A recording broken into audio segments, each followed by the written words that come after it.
intégrer de l'immobilier dans de l'assurance vie? Est-ce que c'est possible?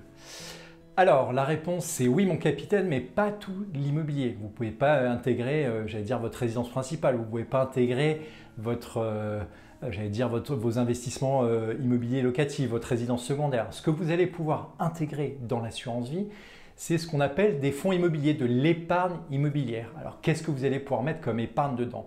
Vous allez pouvoir mettre des SCPI, on s'appelle meilleur SCPI, on est plutôt pas mauvais pour pouvoir vous recommander des SCPI. Vous allez pouvoir mettre des OPCI qui sont des organismes de placement collectif immobilier. Vous allez pouvoir mettre des SC, vous allez pouvoir mettre des fonds de foncière cotée, donc différents types de supports, à chaque fois de l'épargne immobilière dans l'assurance vie.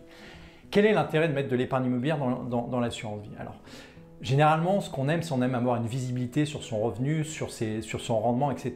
En immobilier, c'est vraiment la clé, c'est que quand vous investissez par exemple en SCPI, vous avez une régularité de distribution qui vous est proposée. Chaque trimestre ou chaque mois, vous avez un dividende qui vous est versé, un peu comme un loyer d'un studio.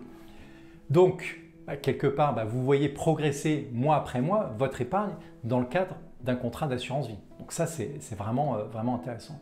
Vous avez la fiscalité de l'assurance vie, mais avec un sous-jacent qui s'appelle l'immobilier. Ça, c'est un deuxième effet qui se coule qui est plutôt très pertinent. Et puis, j'allais dire, mettre de l'immobilier dans son assurance vie, c'est aussi quelque part participer à l'économie réelle. Vous savez que quand vous investissez dans un fonds immobilier, vous participez à l'économie réelle, la construction d'actifs immobiliers, l'amélioration d'actifs immobiliers d'un point de vue énergétique, des locataires qui sont hébergés. On n'est pas sur quelque chose de virtuel, c'est vraiment du concret. Voilà. Quels sont les inconvénients de mettre de l'immobilier dans l'assurance vie? C'est les inconvénients propres à l'immobilier, ce n'est pas garanti, ça peut varier à la hausse comme à la baisse.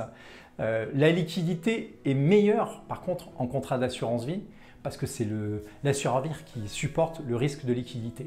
Voilà, donc il y a de nombreux avantages qui sont propres à l'assurance vie, propres à l'immobilier, et puis il y a quelques inconvénients, mais tout ça c'est important de bien définir vos projets avant d'investir. Si vous avez une question, n'hésitez pas et à très vite sur meilleurscp.com.